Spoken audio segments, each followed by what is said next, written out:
আজ আমরা দেখতে চলেছি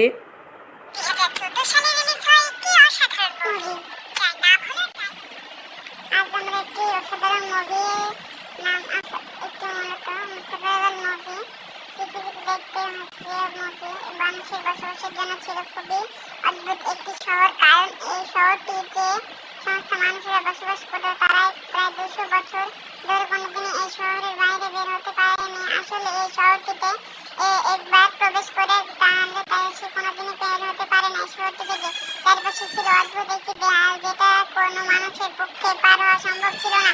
তাই এখানে মানুষেরা দেওয়ালে বন্দি জীবনযাপন করতো। কিন্তু এই শহরটি বেশি আধুনিক, এখানে মানুষের প্রয়োজনে সবকিছু রয়েছে। তবে শহরটির মধ্যে এমন কিছু নিয়ম কানুন ছিল যেটা কোনো সাধারণ মানুষের পক্ষে চলন ছিল না সম্ভব। শহরের মানুষের 5টি আগে ভাগে ভাগ করা ছিল এবং তাদের ক্যাটাগরি অনুযায়ী তারা সুযোগ পেতে বিভিন্ন ভিন্নত আসতো। কিন্তু এমন রহস্য লুকিয়ে আছে এই শহরটিতে, কেননা এখানে 200 বছর ধরে বন্দী রয়েছে। তারা কেনই বা বাইরের শহরে থেকে কোনোদিনই বাইরে যেতে পারেনি, সেটাই আমরা দেখবো এই মুভিটিতে। তাহলে চলুন ঘুরে আসা যাক অদ্ভুত এক দেয়াল বন্দি শহরের গল্প থেকে।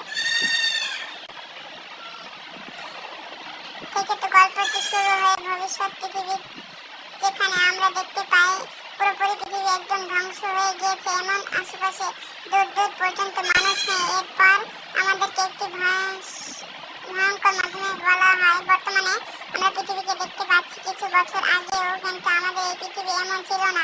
পৃথিবীর প্রত্যেকটি কোণায় ছিল বসতি এবং টেকনোলজি অনেক বেশি উন্নত হয়ে গিয়েছিল। প্রত্যেক মানুষের হয়ে উঠেছিল অনেক বেশি ক্ষমতাশালী। এই ক্ষমতার জোরে মানুষ এত বেশি হিংস্র হয়ে উঠেছিল যে তারা আমাদের সঙ্গে হিংস্রের লড়াই, যুদ্ধ এবং নিজেদের ক্ষমতা প্রণয়নের নেশা ভঙ্গ হয়ে পড়ছিল। ফলে আস্তে আস্তে পৃথিবীতে পরিস্থিতিতে অনেক বেশি ভয়ানক ওঠে আর পুরো পৃথিবীতে শুরু হয় বিশ্বযুদ্ধ। এই যুদ্ধ ছিল পৃথিবীর ইতিহাসের সবচেয়ে ভয়ঙ্কর একটি যুদ্ধ, যেখানে পৃথিবীর সবচেয়ে প্রযুক্তি ব্যবহার করা হয়েছিল। এই যুদ্ধে নিউক্লিয়ার বোম ছিল অনেক বেশি শক্তিশালী। তাই যুদ্ধের ফলে পুরো পৃথিবী একদম ধ্বংস হয়ে যায়, মারা যায় পৃথিবীর মিলিয়ন মিলিয়ন মানুষ।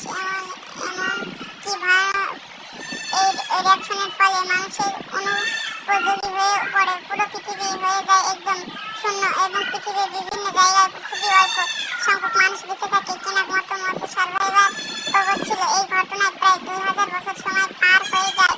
সেখানে শিক্ষার হার শহর দেখতে পাই এটাই ছিল বর্তমান পৃথিবীর একমাত্র শহর যেখানে মানুষ বসবাস করতে। আর এই শহরটিতে মানুষ শুধুমাত্র পরিপূর্ণ জন্য শহরটির চারিদিকে বিশাল বিশাল দেয়াল তৈরি করা হয়েছে। যে কোনো সাধারণ দেওয়াল ছিল না, তা না তৈরি আধুনিক প্রযুক্তির দেওয়াল। আর সেই দেওয়াল সমস্ত মানুষের নিষেধ ছিল সবসময় শহরের ভিতরে থাকতে হয়। এই শহরের ভিতরে ছিল অনেক ধরনের বিপর্যয় এবং এই বিপর্যয়ের ভিতর থেকে আমরা শহরটিতে দেখতে পাই এই শহরটি অনেক বেশি আধুনিক ছিল। এখানে প্রায় সবকিছু টেকনোলজি দিয়ে চলতো। সমস্ত মানুষেরা প্রায় 5 ধরনের পোশাক পরে ধরনের মতো ছিল। আর এখানে জানতে পারি যে এই শহরের মানুষের মোট 5টি ভাগে ভাগ করা হয়েছে। হাই ফ্রান্স, আর এখানে 5টি ভাগে করা হচ্ছে যাতে সবকিছু ভারসাম্য বজায় রেখে ব্যবহৃত হয় এবং একটি এলাকার জনগণ নিয়ন্ত্রিত করা যায়। তা প্রথম ফ্রান্সের নিয়ম অবিবেচন। ফ্রান্সের সমস্ত মানুষেরা ছিল তারা সুস্থ প্রকৃতির মানুষের উপকার করে থাকে।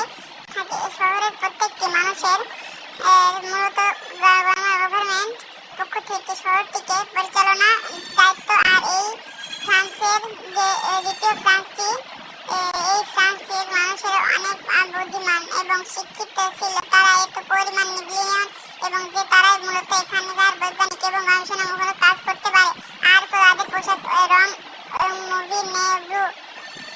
ফ্রান্সের খুবই সৎ প্রকৃতির মানুষ ছিল, তারা সবসময় সত্য কথা বলতো এবং ফ্রান্সের মানুষের পোশাকের রং হচ্ছে সাদা এবং কালো।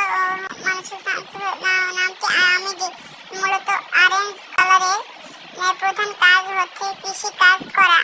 আর তারা এখানে সমস্ত মানুষের জন্য সকল সরঞ্জাম তৈরি করে এবং তা উৎপাদন করে মানুষের কাছে তৈরি করে হচ্ছে ভলেন্ট এবং ভ্যালেন্টের সব ছিল, তারাই মূলত এখানকার দায়িত্বগুলো সব মিলিয়ে পালন করতে থাকে।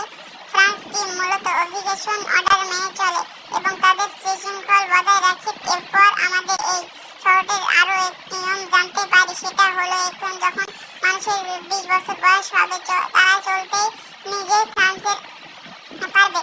ফ্রান্সের ছেলেদের মধ্যে তাদের একটি বিশেষ ধরনের পরীক্ষার মাধ্যমে নিজেদেরকে প্রমাণ করতে হবে আসলে সে ফ্রান্সের থাকার উপযোগী হয়ে সিলেক্টের নিজেদের এই ফ্রান্সটি সিলেক্ট করে তাকে উপরে ট্রেন্স আপ করা হয়। এরপর তাদেরকে নিতে পরীক্ষা দেওয়া, তারা পাস করতে পারলে তাদেরকে পছন্দের ফ্রান্স দেওয়া হয় এবং কোনো মানুষের পরীক্ষাতে এসে ফেল করলে তাকে সিলেক্ট করা হয় না এবং সমস্ত মানুষের না বলা হয় ফ্রান্স সবাই এই শহরে ফ্রান্স মানুষদের কোনো মূল্য নেই, তাই প্রত্যেকটি ফ্রান্স মানুষকে এখানে শিষ্টাই বের করে দেওয়া হয়। এরপর সারা জীবনের জন্য তাদেরকে রাস্তায় রাস্তায় ভিক্ষা করে খেতে হয়। ফ্রান্সদের হতে হয় চাই না নড়াচড়া না, যাদের মূলত বলা হয় এরা আমাদের ছিল এক ধরনের বিপর্যয়সূচক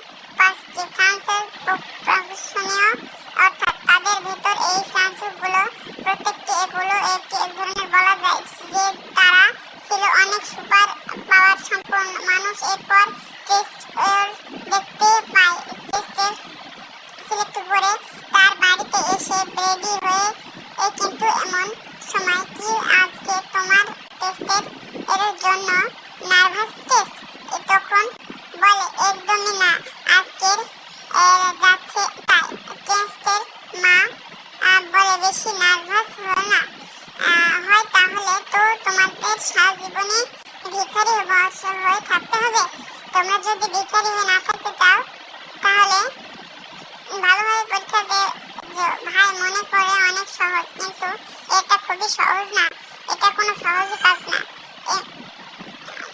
জন্য এসেছে তো সেখানে একজন মহিলা এসে তাদেরকে ভার্চুয়াল পরিস্থিতির সব মোকাবিলা কিভাবে করব সবকিছু বলছে এবং অর্থাৎ সেই টেস্টগুলো কিভাবে নেওয়া হবে এবং কোনভাবে নেওয়া হবে এবং কোন জায়গায় নেওয়া হবে সব সম্পর্কে তাদেরকে জানিয়ে দিচ্ছে এবং খাটিয়েছে যে তার জন্য পছন্দের ফ্রান্সকে যেতে তাদের কিন্তু হয়েছে যাবে ফ্রান্সে, তার এরপর এখানে সিলেক্ট করে নেওয়া হবে তোমাদেরকে। তোমরা এখন ওই জায়গায় যে সব কাজগুলো শিখে নাও, খাদ্য পানি বস্ত্রস্থান এসব কিছু ফ্যাংশন কোনো কিছুই কিছু দিতে না। তাছাড়া প্রসঙ্গটি এই মুভির পার্ট 2 তোমরা যদি দেখতে চাও তাহলে আমার চ্যানেলটা সাবস্ক্রাইব করে রাখো। এই পার্ট 2 এখনই চলে আসবে, 2-3 দিন পরেই আমি পার্ট 2 ছেড়ে দেবো। যদি মুভিটা ভালো লাগে